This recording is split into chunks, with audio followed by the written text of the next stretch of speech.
Oke, Assalamualaikum warahmatullahi wabarakatuh. Ya, kita kembali lagi di channel kami. Jadi untuk hari ini kita akan sedikit membahas tentang bunga dari porang itu sendiri atau tirai.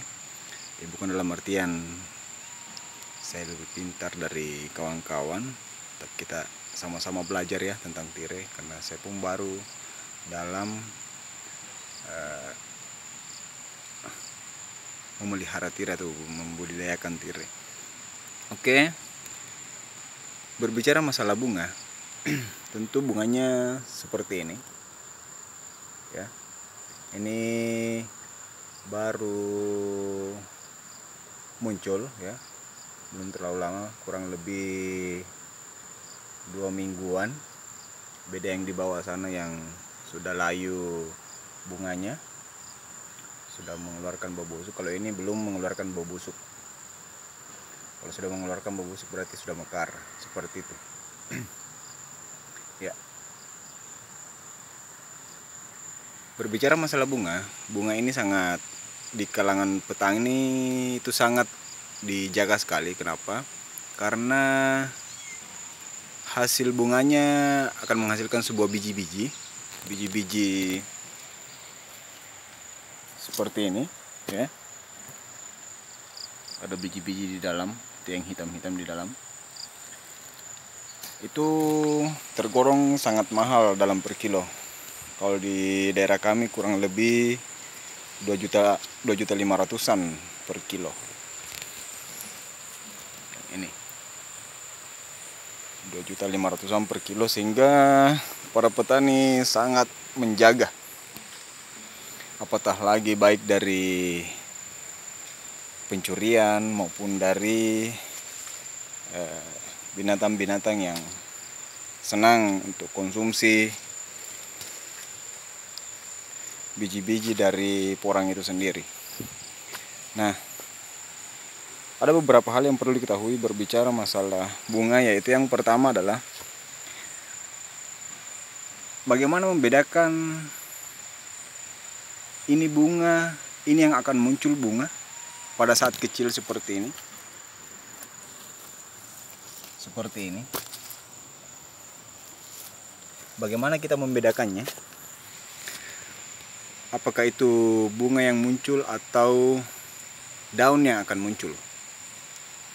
Tentunya ada sedikit perbedaan.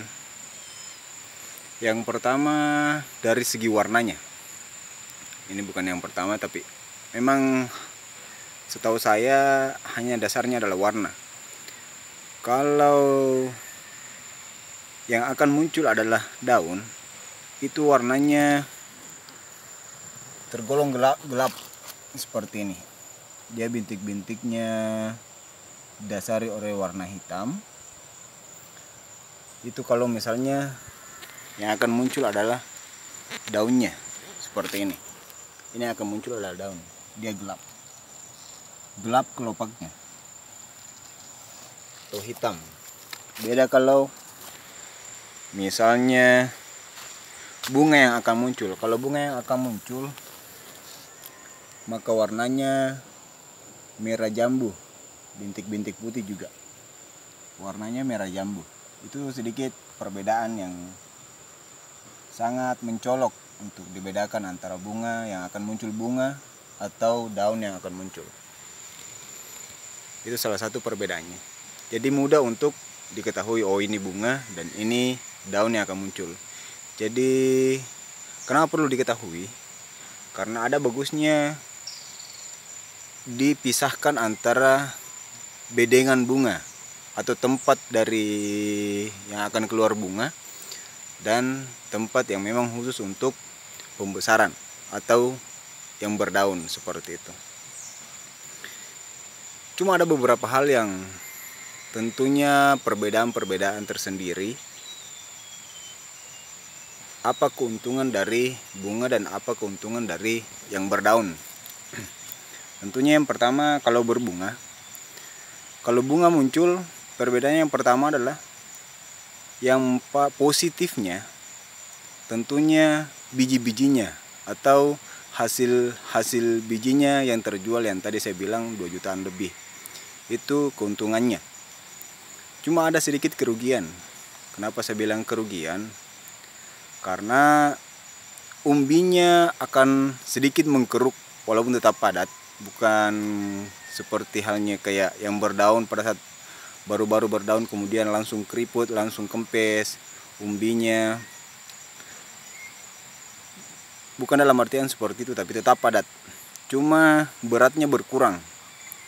Contoh kecilnya yang ditanam kurang lebih 1 kilo. Ya pada saat berbunga tentunya akan berkurang sampai di bawah 1 kilo lagi. Apakah 1/2 kilo dan semacamnya seperti itu. Itu sedikit kekurangannya. Beda halnya pada saat berdaun, tentunya terjadi pengembangan. Terjadi pembesaran lagi yang terkadang 2-3 kali lipat. Pembesarannya tergantung dari perawatan. Nah, ada beberapa hal yang perlu diketahui tatkala kita tidak mau untuk berbunga. Misalnya pada saat mulai bertunas sudah diketahui oh ini akan berbunga nantinya. Kan kalau berbunga kan otomatis ada pengurangan berat. Nah, bagaimana solusinya agar berat dari umbi itu tidak berkurang malah bertambah? Yaitu dihilangkan bunganya, supaya ada kuncup baru, ada tunas baru yang muncul seperti itu. Kalau ada tunas baru kemudian berdaun, otomatis terjadi pembesaran lagi, terjadi pengembangan dalam satu musim. Karena tidak menjadi masalah tatkala dihilangkan bunganya seperti itu.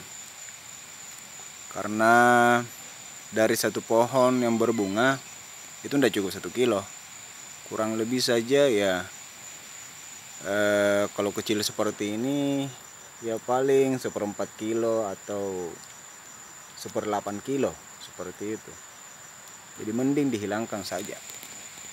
Karena kita ketahui yang berbunga pasti besar umbinya. Itu dasarnya. Yang menjadi pertanyaan kemudian, kenapa umbinya berkurang? Tentu itu salah satu pertanyaan dari teman-teman. Kenapa umbinya berkurang pada saat berbunga? Yang perlu diketahui yang pertama adalah umbi itu adalah cadangan makanan. Itu dasar dari poran itu sendiri yang diperjualbelikan. Umbi itu adalah cadangan makanan. Nah, pada saat berbunga itu kan tidak berdaun. Otomatis tidak ada pengelolaan fotosintesis ya. Tidak ada pengelolaan fotosintesis, proses fotosintesis atau pembuatan makanan, sehingga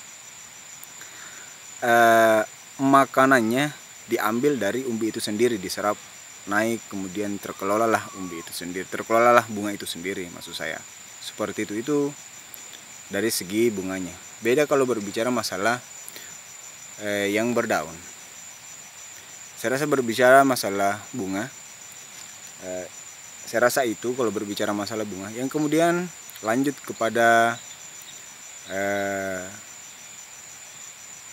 yang berdaun tadi, kuncup yang berdaun. Dari segi keuntungannya, kenapa terjadi pembesaran, pembengkakan atau penambahan timbangan? Tentunya karena adanya fotosintesis. Pada saat berdaun, sebelum muncul katak, itu terjadi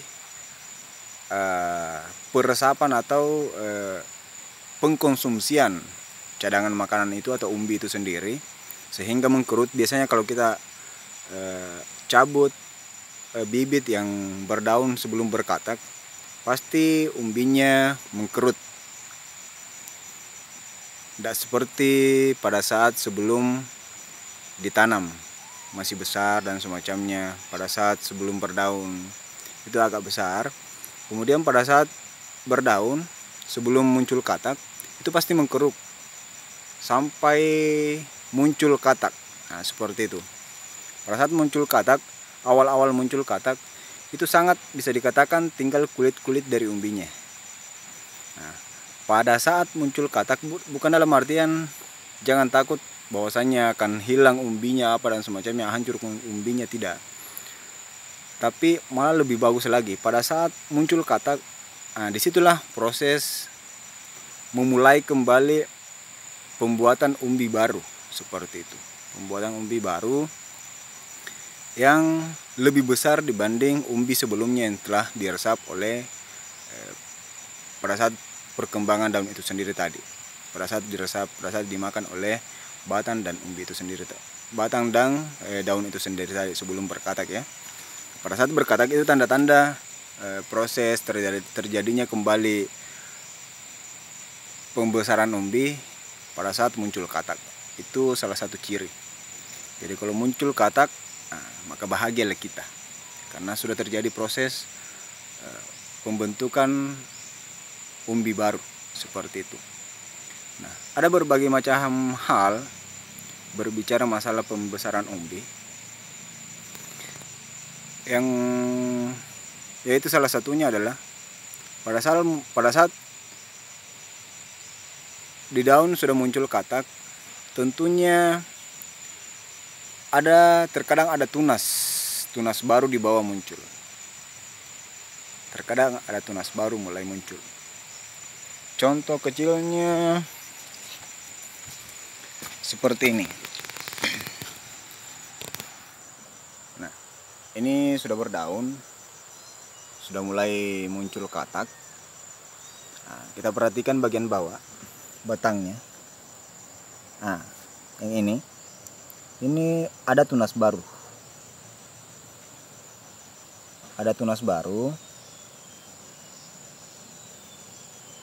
Itu salah satu tingkah laku dari poran ini.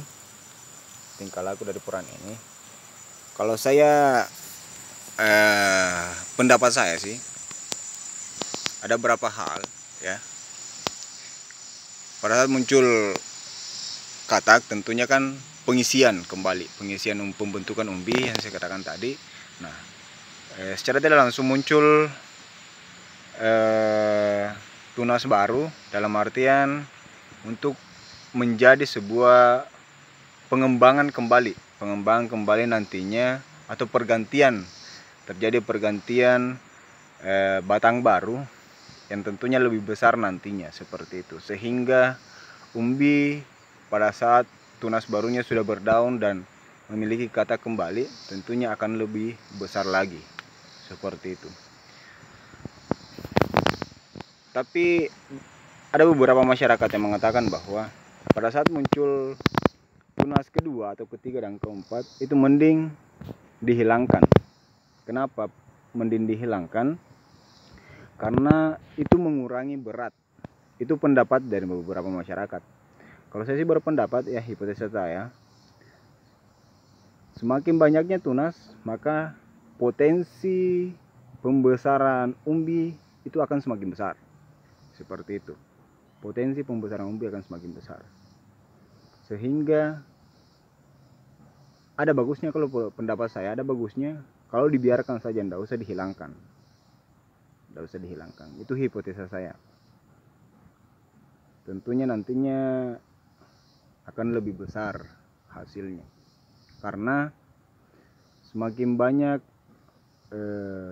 tunas, semakin banyak batang dalam satu buah, pada saat berdaun otomatis semakin banyak alat untuk berfotosintesis, karena semakin banyak daun, seperti itu. Semakin banyak dapurnya, berarti semakin besar hasil dari masakannya, seperti itu. Fotosintesis kan memasak makanan. Itu dari segi pendapat saya tentang baik dari segi bunga maupun dari segi umbi ya.